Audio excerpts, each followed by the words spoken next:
Assalamualaikum dan salam sejahtera. Hari ini kita akan belajar bersama saya Cikgu Yana Sejarah tahun 6 Unit 10 Malaysia dan Dunia yang bertajuk ASEAN. Okey, apa yang kita akan belajar pada hari ini? 12.4.2 menerangkan penlibatan Malaysia dalam ASEAN. K12.4.5 menyatakan kepentingan menjalinkan hubungan baik dengan negara luar.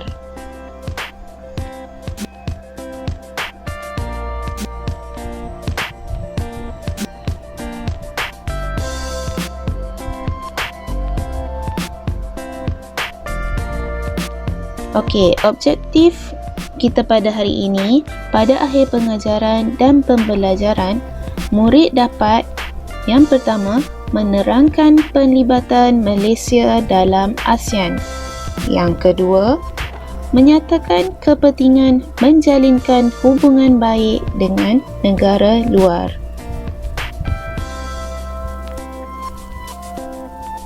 Seterusnya, mari kita lihat apakah kriteria kejayaan yang murid-murid perlu capai.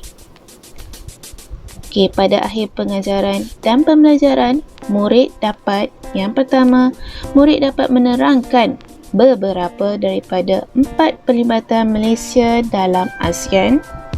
Yang kedua, murid dapat menyatakan beberapa daripada 5 kepentingan menjalinkan hubungan baik dengan negara luar.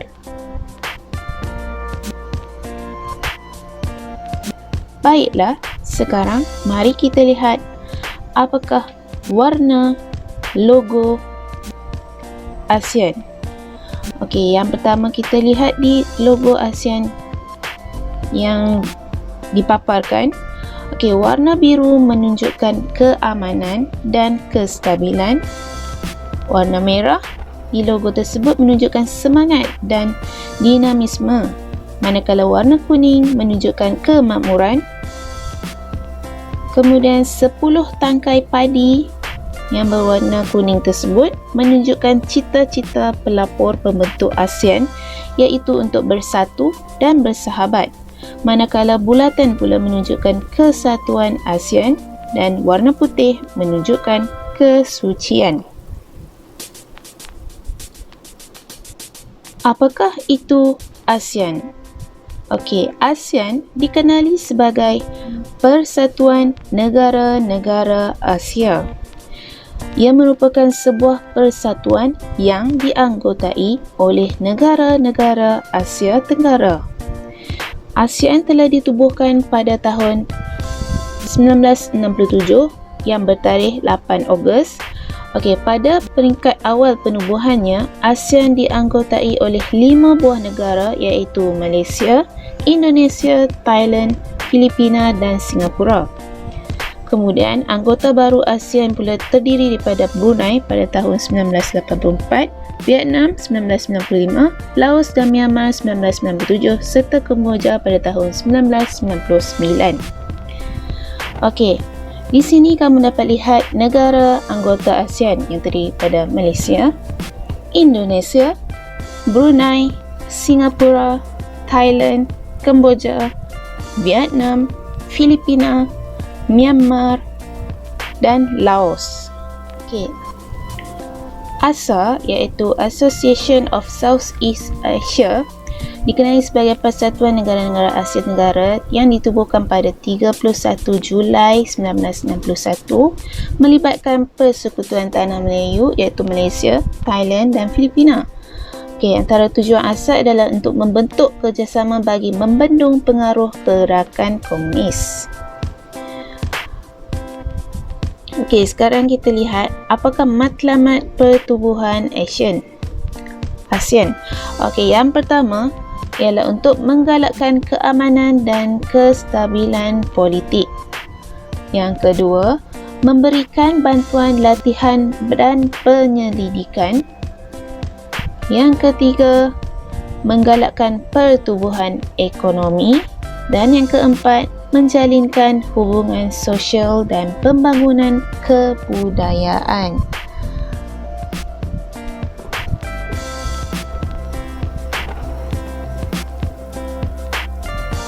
Okay, melalui matlamat ini, negara kita berusaha memastikan faedah hubungan luar ini dapat dikongsi bersama.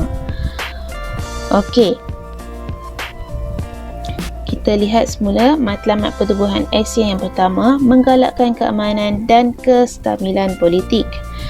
Okey, di sini Deklarasi Kuala Lumpur pada tahun 1971 telah mengisytiharkan rantau Asia Tenggara sebagai ZOFFAN, iaitu zon yang aman, bebas dan berkecuali. Tujuannya adalah untuk mengekalkan keamanan tanpa campur tangan kuasa luar.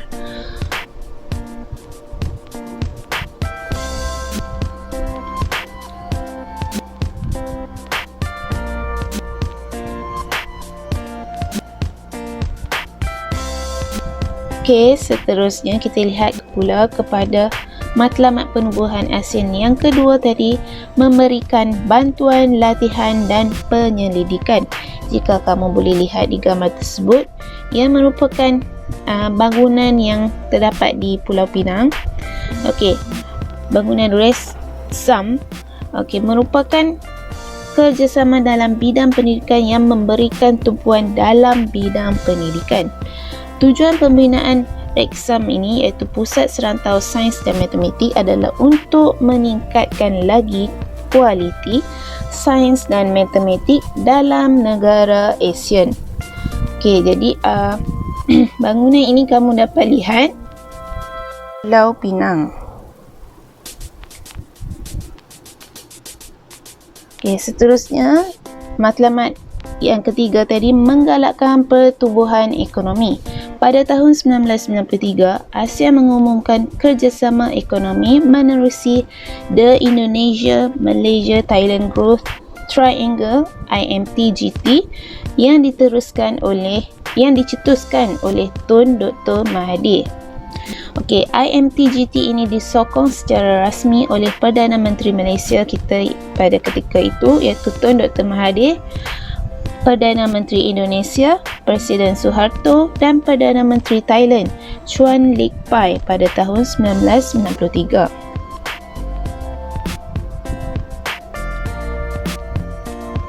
Okey, matlamat penubuhan ASEAN yang keempat ialah menjalinkan hubungan sosial dan pembangunan kebudayaan. Okey, yang pertama, hubungan rapat negara anggota dijalinkan menerusi penganjuran sukansi dan pembangunan kebudayaan dengan mengadakan festival filem ASEAN. Okey, negara-negara yang terlibat akan mengetengahkan budaya masyarakat masing-masing dalam aktiviti ini, iaitu sukansi dan festival filem ASEAN. Pelibatan Malaysia dalam ASEAN telah mengukuhkan perhubungan dengan negara jiran dalam semua bidang.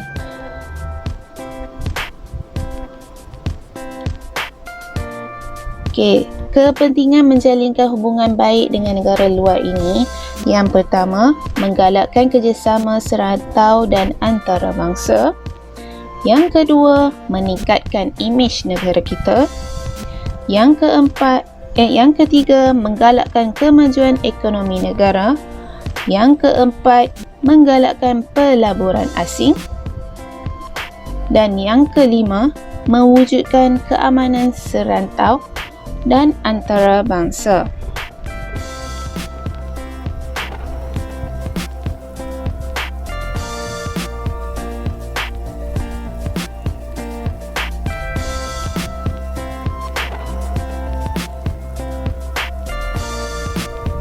Baiklah, setakat itu saja pengajaran kita pada hari ini.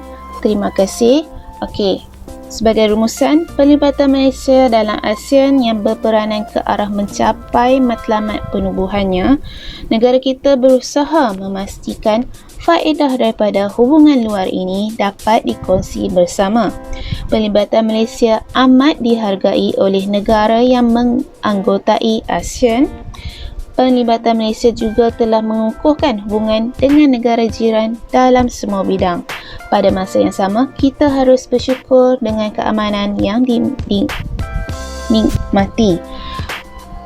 kita sehinggalah ke hari ini. Okey, jadi itu sahaja kita belajar pada hari ini. Terima kasih.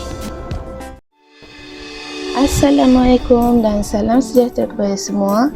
Hari ini kita akan belajar sejarah tahun 6 bersama saya Cikgu Yana, iaitu topik unit 10 yang bertajuk Malaysia dalam Commonwealth. Okey, mari kita lihat sama-sama apa yang kita akan belajar pada hari ini, iaitu 12.4.3 menjelaskan penyertaan Malaysia dalam Commonwealth dan Pertubuhan Kerjasama Islam OIC. K12.4.6 menilai kepentingan sumbangan Malaysia kepada keamanan dunia. Okey, untuk hari ini kita akan fokuskan hanya kepada penyertaan Malaysia dalam Commonwealth. Adakah anda sudah bersedia? Okey, mari kita lihat apakah itu Commonwealth. Okey, kamu boleh lihat di sini gambar ini menunjukkan logo kepada Commonwealth. Commonwealth telah ditubuhkan pada tahun 1926.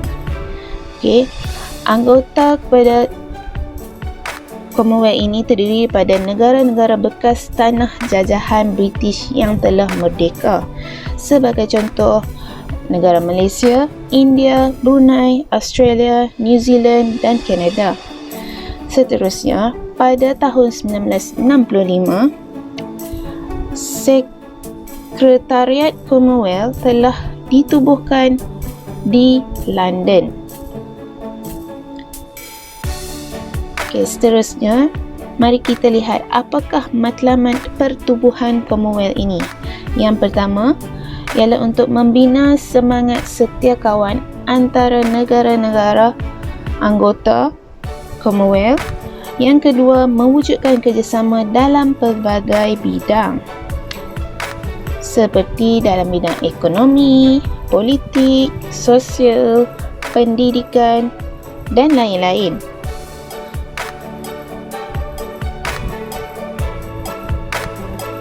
Okey, seterusnya mari kita lihat apakah faedah yang negara kita Malaysia dapat daripada penyertaan Commonwealth ini. Yang pertama, Britain bantu jaga pertahanan negara melalui Anglo-Malayan Defence Agreement (AMDA) pada tahun 1957. Okey, Malaysia telah menyertai Commonwealth pada tahun 1957. Jadi pada tahun tersebut pertahanan negara masih lagi lemah, jadi anggota tentera Commonwealth telah bantu negara kita tangani ancaman komunis. Okey, pada ketika itu, komunis masih lagi mengancam negara-negara di Asia Tenggara.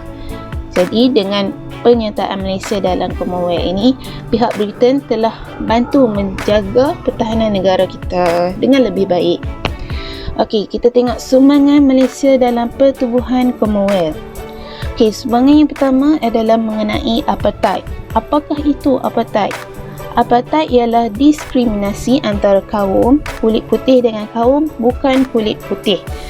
Okey, Malaysia dengan lantangnya telah menyokong desakan negara-negara di dunia dan telah berjaya menamatkan amalan dasar apartheid ini pada tahun 1993. Okay, dasar apartheid ini sangat bertentangan dengan hak asasi manusia. Okay, jadi kamu boleh lihat di sini gambar Nelson Mandela bersama Tun Dr. Mahathir pada tahun 1997. Okay, Nelson Mandela adalah seorang peguam berketurunan kulit hitam yang merupakan pejuang apartheid yang tersohor di dunia. Okey, seterusnya kita lihat kepada COGM, iaitu Commonwealth Heads of Government Meeting. Ini adalah mesyuarat yang telah dilaksanakan pada tahun 1989, di mana Malaysia telah menjadi tuan rumah kepada COGM, iaitu mesyuarat antara anggota-anggota negara Commonwealth. Okey, melalui mesyuarat ini, Deklarasi Langkawi 1989 telah dilaksanakan, dan deklarasi ini telah menekankan tentang pemeliharaan alam sekitar dan untuk mengatasi pencemaran, di mana setiap anggota-anggota Commonwealth ini telah ditekankan untuk menjalankan kedua-dua benda ini. Okey, seterusnya beasiswa Commonwealth menerusi rancangan Colombo, di mana ia telah memberi bantuan teknikal dan beasiswa dalam bidang pendidikan. Okey, contoh pelajar yang telah menerima beasiswa ini ialah Tan Sri Dato' Amar Dr. Sulaiman bin Daud. Seterusnya, tentera Malaysia menjadi pasukan pemerhati Commonwealth dalam pilihan raya di Fiji, Nigeria dan Zimbabwe. Okey, semangat-semangat ini telah berjaya membuatkan negara kita dipandang tinggi oleh negara-negara luar. Okey, seterusnya Sukan Commonwealth pada tahun 1998, di mana Malaysia mengajukan Sukan Commonwealth pada tahun 1998. Ia merupakan sukan kedua terbesar di dunia. Okey, dengan penganjurannya Sukan Commonwealth ini, ia dapat membantu mempromosikan negara kita di peringkat dunia, di mana setiap peminat sukan dunia telah bertumpu pada Sukan Commonwealth ini.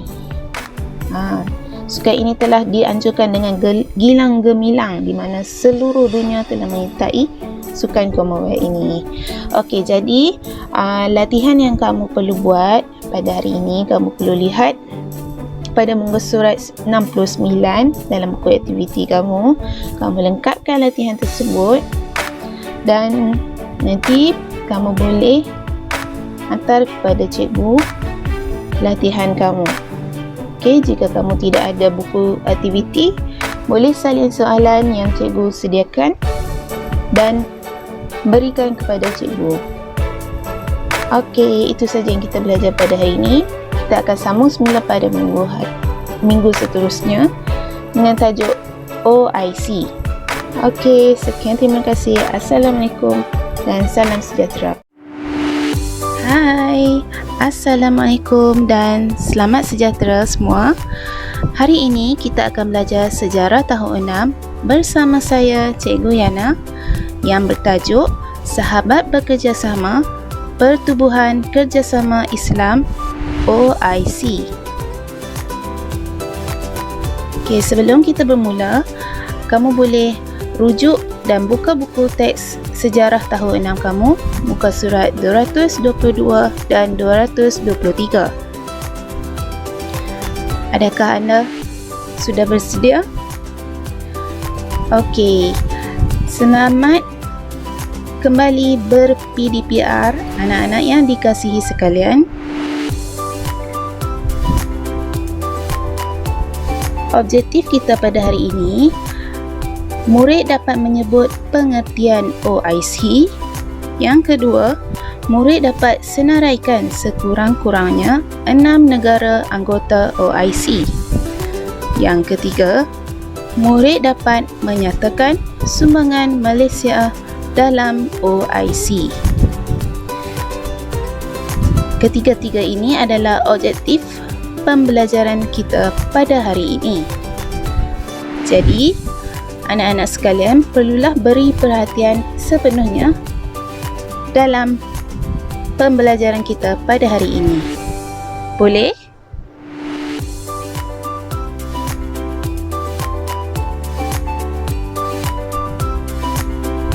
Baiklah, mari kita lihat. Tunku Abdul Rahman Putra Al-Haj tahun 1969.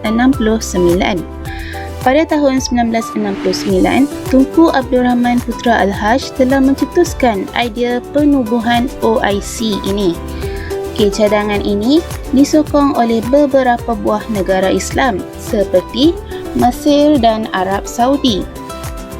Di samping itu, Tunku Abdul Rahman Putra Al-Haj telah diberi penghormatan sebagai Setiausaha Agung OIC yang pertama.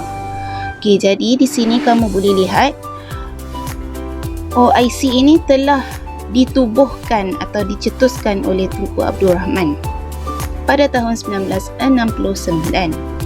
Seterusnya, Malaysia memainkan peranan penting dalam kerjasama antarabangsa. Ketokohan pemimpin dalam melaksanakan dasar luar dibuktikan menerusi penubuhan Organisation of Islamic Cooperation ataupun dikenali sebagai OIC. Jadi Malaysia telah memainkan peranan yang sangat penting dalam penubuhan OIC ini.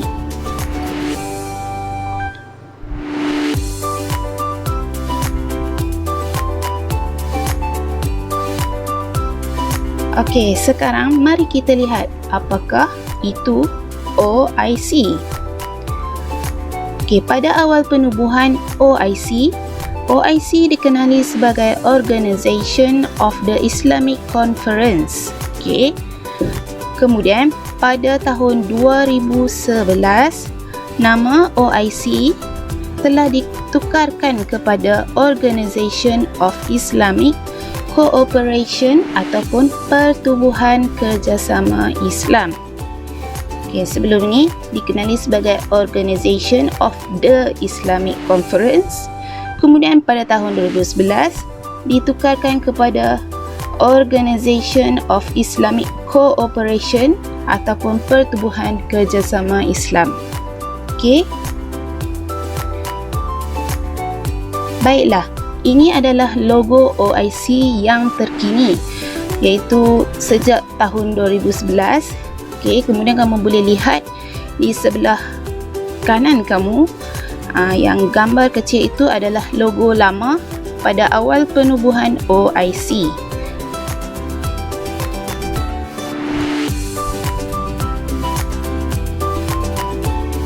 Matlamat utama OIC. Baiklah, matlamat utama OIC adalah untuk mengeratkan hubungan dan mengekalkan perdamaian sesama negara Islam. Jadi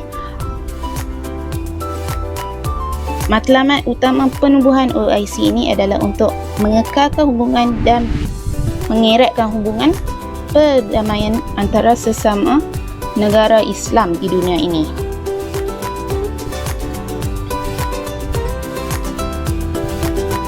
Berikut adalah antara negara anggota OIC. Pada tahun 1969, Malaysia, Mesir dan Arab Saudi telah menganggotai OIC. Kemudian pada 1972, Bahrain telah memasuki anggota OIC. Kemudian pada 1974, Bangladesh, dan seterusnya pada tahun 1984, Brunei telah memasuki untuk menganggotai OIC.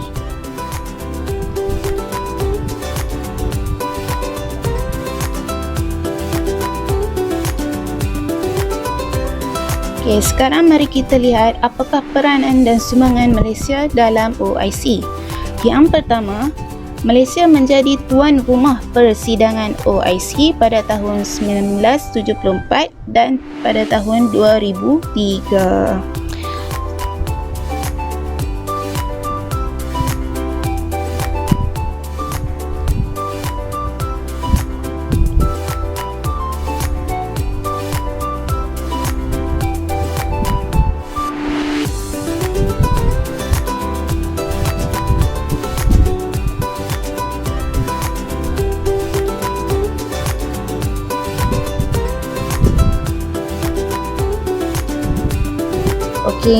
Yang kedua pula, mari kita lihat sama-sama. Yang kedua, Malaysia menjadi perantara dalam menyelesaikan peperangan Iran dan Iraq. Jadi matlamat dan sumbangan Malaysia terhadap OIC ini iaitu ketika menganggotai OIC, Malaysia telah menjadi perantara dalam menyelesaikan peperangan yang berlaku di antara Iran dan juga Iraq.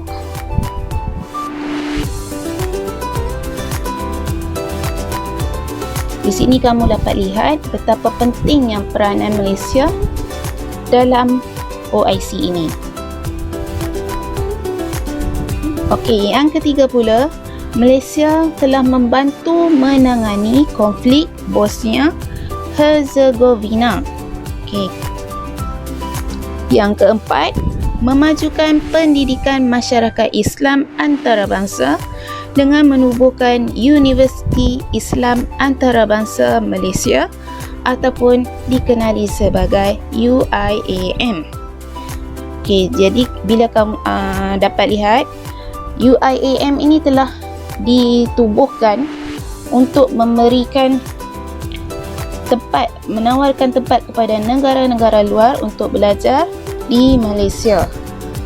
Jadi dengan penubuhannya UIAM ini telah membuka peluang yang luas kepada pelajar untuk belajar di Malaysia.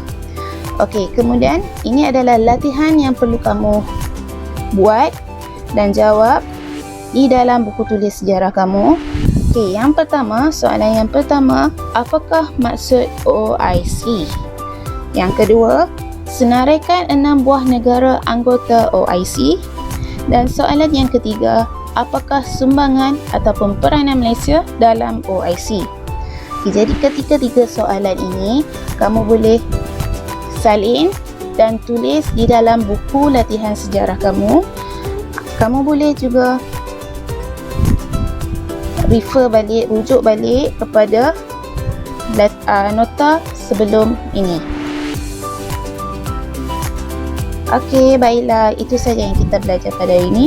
Minggu depan kita akan belajar tajuk baru. Sekian, terima kasih. Selamat belajar. Stay safe, stay at home, stay healthy. Kita jaga kita. Bye.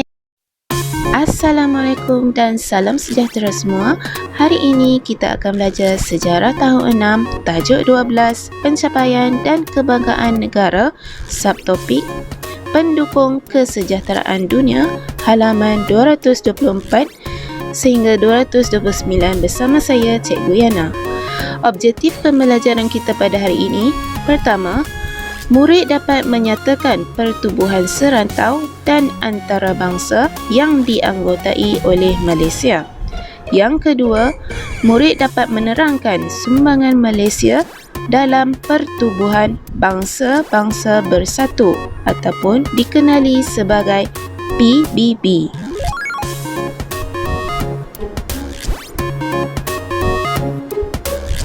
Pendukung kesejahteraan dunia.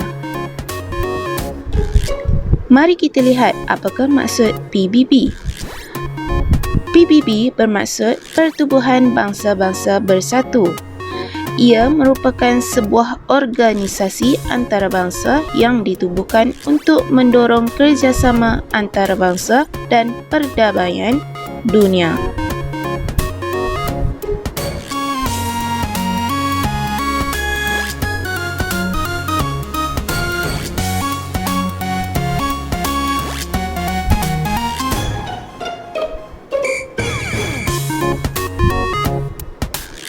Sejarah ringkas PBB. PBB ditubuhkan pada tahun 1945 iaitu pada 24 Oktober setelah Perang Dunia Kedua.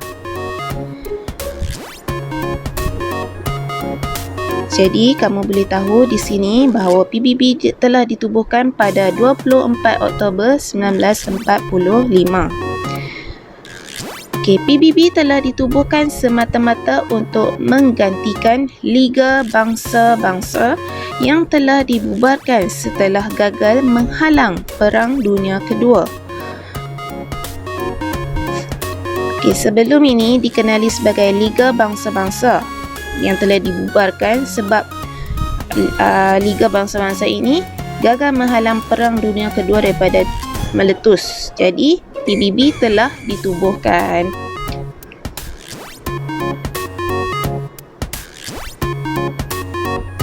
Ibu pejabat asal PBB terletak di San Francisco, akan tetapi PBB kini beroperasi di New York yang merupakan ibu pejabat PBB sejak 1946.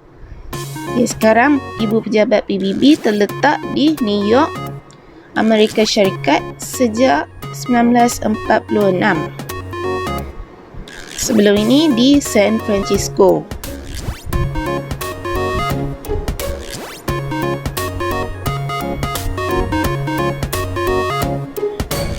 Okey, sekarang mari kita lihat Malaysia menyertai PBB pada 17 September 1957, iaitu selepas mencapai kemerdekaan.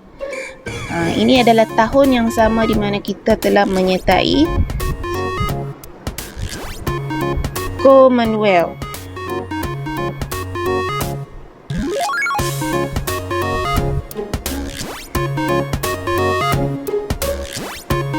Okey, pernyataan Malaysia dalam pertubuhan antarabangsa ini adalah untuk kesejahteraan dan keamanan dunia. Okey, Malaysia telah menyertai PBB untuk menjaga kesejahteraan dan keamanan dunia. Pandangan Malaysia berkaitan dengan isu global disalurkan menerusi Pertubuhan Bangsa-Bangsa Bersatu ataupun PBB. Jadi Malaysia telah banyak memberi pandangan terhadap isu-isu global yang berlaku sekarang melalui PBB. Okey, kita lihat sumbangan Malaysia dalam PBB. Yang pertama, membantu menyelesaikan konflik antarabangsa. Okey, Malaysia telah menjadi ahli Majlis Keselamatan PBB. Yang kedua, Malaysia merupakan pasukan pengaman PBB ke Kongo, Namibia, Bosnia dan Somalia. Yang ketiga, Malaysia telah menjadi pasukan pemerhati di Kemboja dan di sepadan Iran dan Iraq. Okey, jadi seperti mana yang kamu tahu, Iran dan Iraq ini sentiasa bergolak, merupakan negara yang bergolak. Jadi Malaysia telah dihantar ke sana untuk menjadi pasukan pemerhati.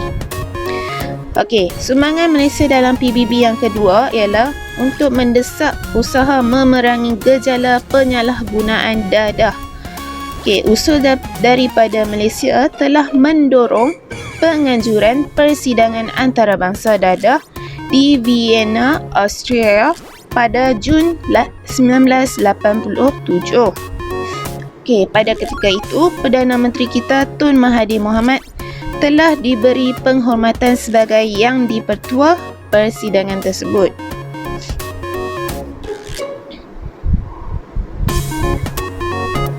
Jadi di sini kamu dapat lihat Perdana Menteri kita telah menjadi Yang di-Pertua untuk persidangan antarabangsa dadah di Vienna, Australia ini. Okey, sumbangan Malaysia yang ketiga, membawa isu perjuangan rakyat Palestin.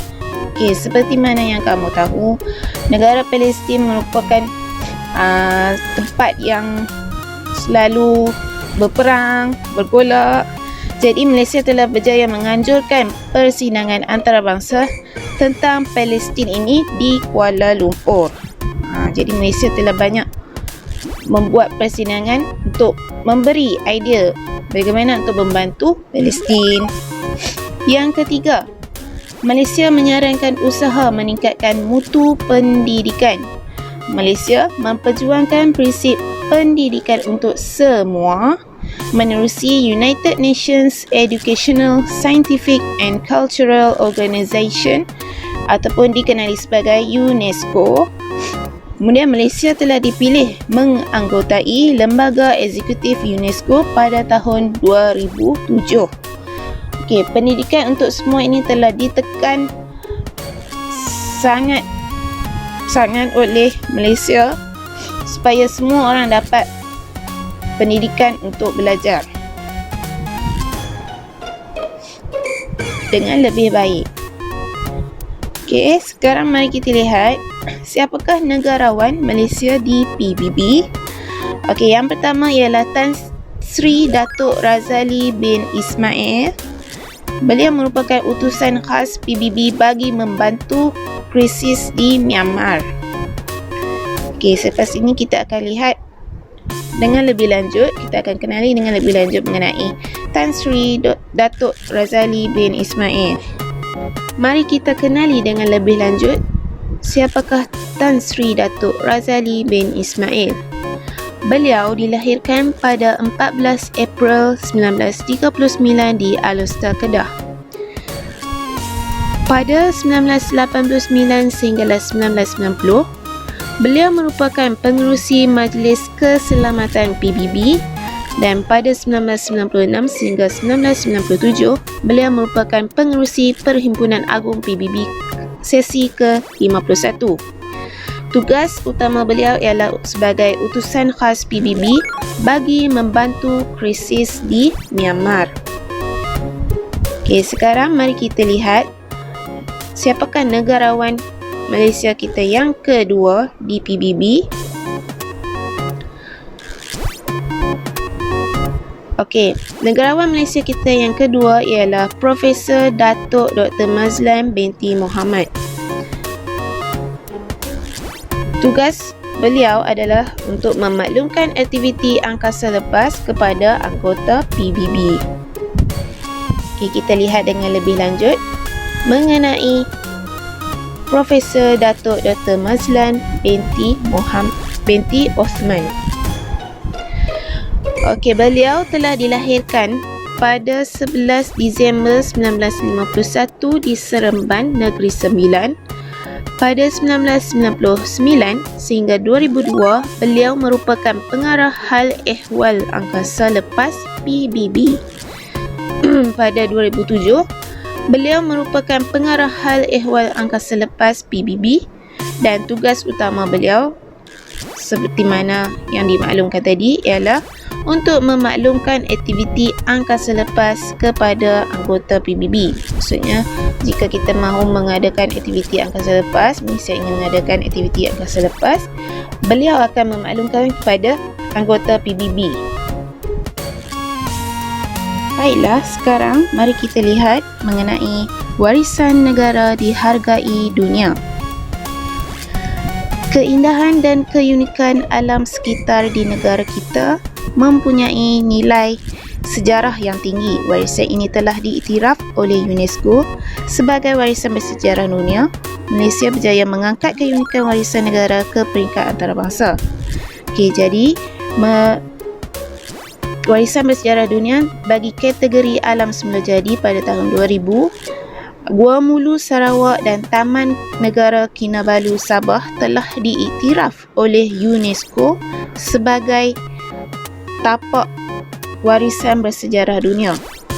Okey, manakala bagi kategori Daftar Ingatan Dunia pada 2001, sejarah Melayu dan hikayat Hang Tuah telah diiktiraf oleh UNESCO sebagai warisan bersejarah dunia, di mana warisan negara kita telah dikenali di peringkat antarabangsa. Bagi kategori kebudayaan pada tahun 2003 dan 2005 pula, wayang kulit dan juga mak yong telah diiktiraf oleh UNESCO, di mana seluruh dunia telah mengenali apakah itu wayang kulit dan mak yong yang merupakan sejarah bagi negara kita Malaysia.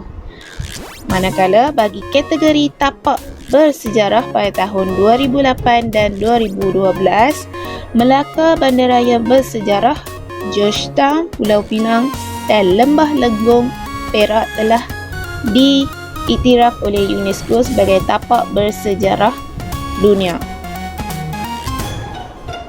Okey, baiklah. Di sini saja yang kita belajar pada hari ini. Okey, sebagai latihan kamu boleh rujuk pada buku teks kamu, muka surat 230. Okey, kamu boleh buat latihan yang di dalam buku teks kamu, dalam buku tulis. Okey, kamu tuliskan apakah nama pertubuhan yang kamu telah pelajari sebelum ini. Ada 4 pertubuhan yang telah kamu pelajari. Boleh lihat logo yang telah ditunjukkan dalam buku teks kamu. Dan kamu siapkan jadual tersebut di dalam buku latihan kamu. Nanti kamu hantar kepada cikgu. Okey. Sekian, terima kasih. Selamat belajar. Stay safe, stay at home, stay healthy. Jika ada sebarang masalah, boleh beritahu kepada cikgu. Kita jumpa lagi minggu hadapan. Assalamualaikum.